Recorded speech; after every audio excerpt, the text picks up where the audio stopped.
She was 3 days away from losing her apartment, and she didn't know that the man in the gray suit across the street had already decided her life was about to change forever. Every single morning at exactly 7:42 a.m., a tired young woman stepped off a crowded city bus, clutching a worn leather bag to her chest like it held the last piece of her dignity. She never noticed the black car parked across the street. She never noticed the man inside it, watching her through the tinted window, day after day, for almost 3 months. What she didn't know was that today, everything was about to change. And the reason why would break her heart before it healed it completely. Before we continue this story, welcome back to Histórias que Deus Escreveu.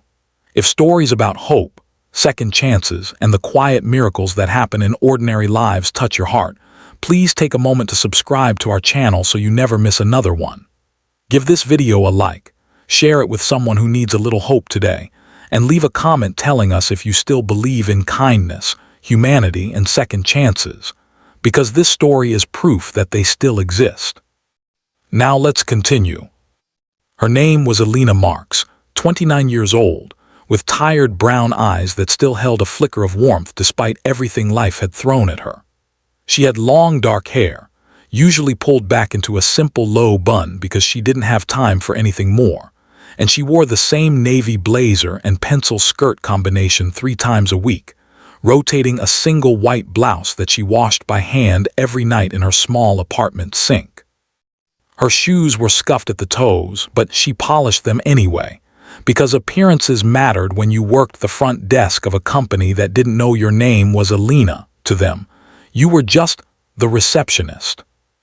Elena had grown up in a small town 2 hours outside the city, raised by her grandmother after her parents passed away in a car accident when she was only 7. Her grandmother had worked as a seamstress, sewing wedding dresses for other people's daughters while Elena wore hand-me-downs. When her grandmother passed 3 years ago, Elena inherited nothing but a small wooden box of sewing needles, and a debt she hadn't known existed, medical bills that had piled up during her grandmother's final illness. She moved to the city with nothing but a suitcase and a dream of becoming an interior designer, a talent she'd nurtured since childhood, sketching room layouts on the backs of old receipts. But dreams don't pay rent, so Elena took the only job she could find, answering phones and greeting visitors at Silvara Tower, a gleaming glass building owned by one of the wealthiest men in the country. She never once imagined that the man who owned the entire building noticed her every single morning. His name was Rafael Duarte, 38 years old, tall, broad-shouldered, with dark hair beginning to gray slightly at the temples, and the kind of quiet, guarded expression that came from a decade of boardroom battles and personal losses he rarely spoke about.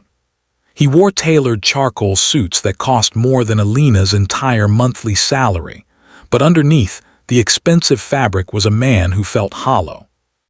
Rafael had built an empire from nothing after his own father died bankrupt and disgraced, and he had sworn he would never let money control him the way it had controlled his father.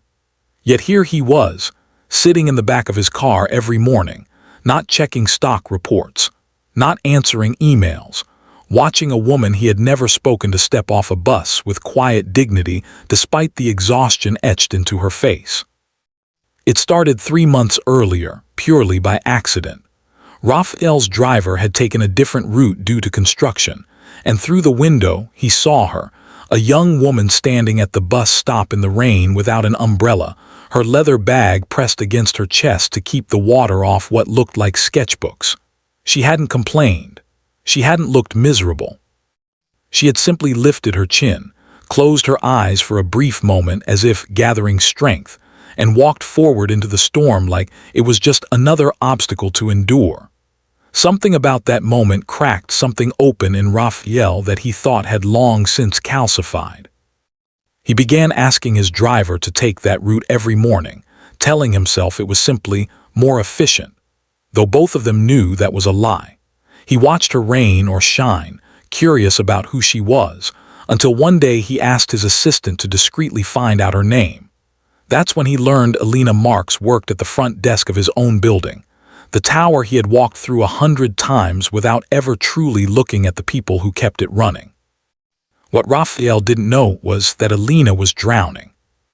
Behind her composed smile at the front desk, she was fighting eviction notices taped to her apartment door, skipping meals so she could send money to her grandmother's remaining medical debt collectors, and quietly selling her sketchbooks of interior design concepts to anyone who would pay even a small fee. Concepts that, unbeknownst to her, one particular architecture firm had been quietly circulating and admiring without ever crediting her name. She had submitted anonymous design portfolios to dozens of companies, always rejected, always told she lacked formal experience, never given the chance to prove that raw talent could rival any diploma. 3 days before the morning that would change everything, Alina received her final eviction notice. She sat on the floor of her apartment that night, surrounded by unpaid bills, and allowed herself exactly 10 minutes to cry before wiping her face, because tomorrow she still had to show up smiling at that front desk, still had to greet executives who would never remember her name, still had to survive. Meanwhile, Raphael had discovered something that stunned him. During a routine review of design proposals his company had received over the past year, his head architect showed him an anonymous portfolio that had captivated the entire design team. Bold, emotionally intelligent spaces that seemed to understand how people actually lived, not just how buildings should look. When Raphael asked who submitted it, the answer left him speechless. The submission had come from an email address that matched, almost exactly, the same first and last name of the woman he had been watching from his car window every morning. Alina Marks, the woman answering his company's phones during the day, had been quietly designing spaces brilliant enough to impress his top architects at night, and no one, not even Alina herself, knew that her rejected portfolio had ended up on his desk. But what happened next changed everything. Raphael couldn't shake the feeling that fate had placed something directly in front of him that he almost missed entirely. He spent that entire night staring at Alina's design sketches, noticing details only someone who had truly suffered and truly hoped could create. A reading nook designed for a lonely widow, built with warm light instead of empty grandeur. A children's shelter redesigned so no child would ever feel small or forgotten within its walls. He realized with a heaviness in his chest that this woman he had been watching from behind tinted glass wasn't just someone who caught his eye. She was someone whose talent and heart had been invisible to the entire world, including himself, for far too long. The next morning, instead of watching from the car as he always did, Raphael stepped out. The city was bathed in early golden daylight, office workers rushing past with coffee cups in hand, pigeons scattering near the crosswalk, sunlight glinting off the glass towers that lined the street. Alina stepped off the bus as she always did, adjusting her blazer, bracing herself for another day of quiet servitude.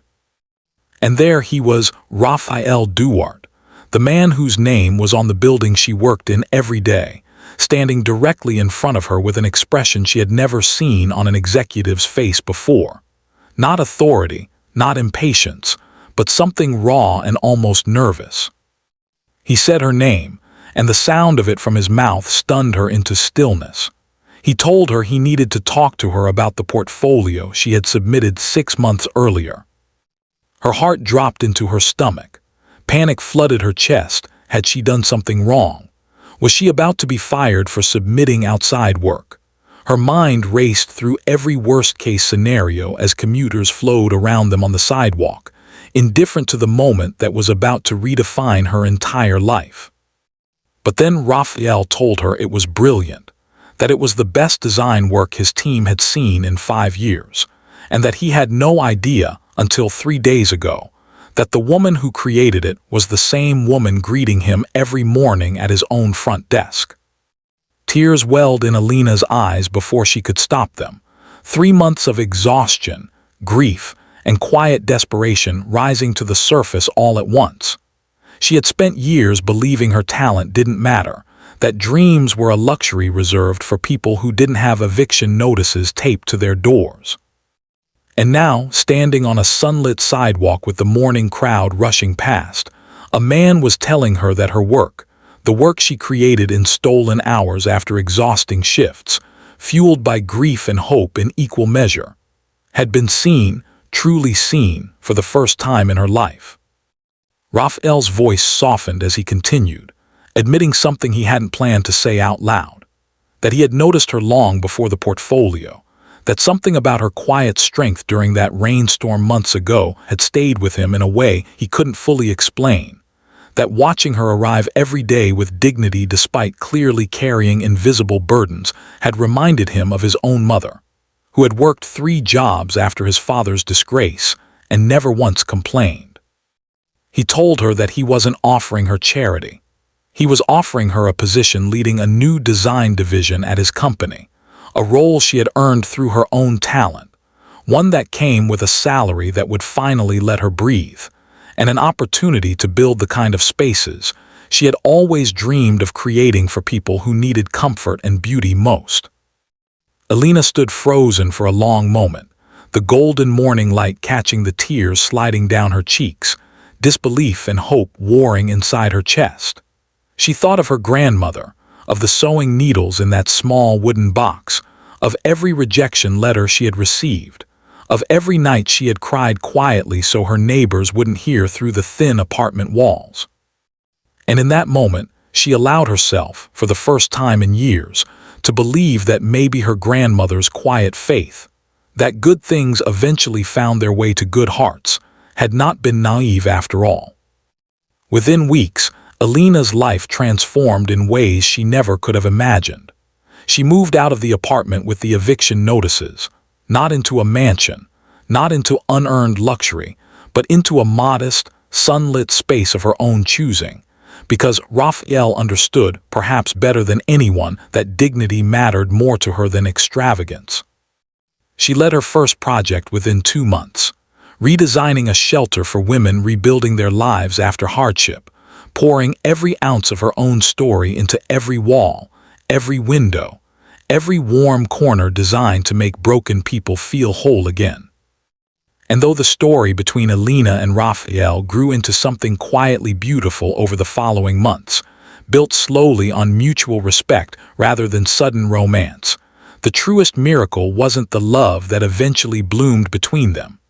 It was the simple, radical act of one person finally being seen. Before we reach the end of this story, if it has moved something in you, please take a moment to comment below and tell us how this made you feel. Your comments mean more than you know, and they help this story reach others who might need it today. Somewhere in this city right now, there is someone just like Alina carrying invisible burdens with quiet dignity, believing their dreams don't matter because no one has told them otherwise. And somewhere, there is someone just like Raphael, capable of changing a life with nothing more than attention, honesty, and the courage to finally stop and say something. We are all, in some way, walking past miracles we haven't noticed yet. Kindness costs nothing, but it can rebuild an entire life. So the next time you see someone quietly carrying more than they should have to carry alone, don't just watch from a distance, stop, and say something. You might be the answer to a prayer someone has been whispering for years. If this story touched your heart, don't forget to subscribe to Histórias, Deus Escreveu for more stories about hope, humanity, and the second chances that remind us why kindness always matters.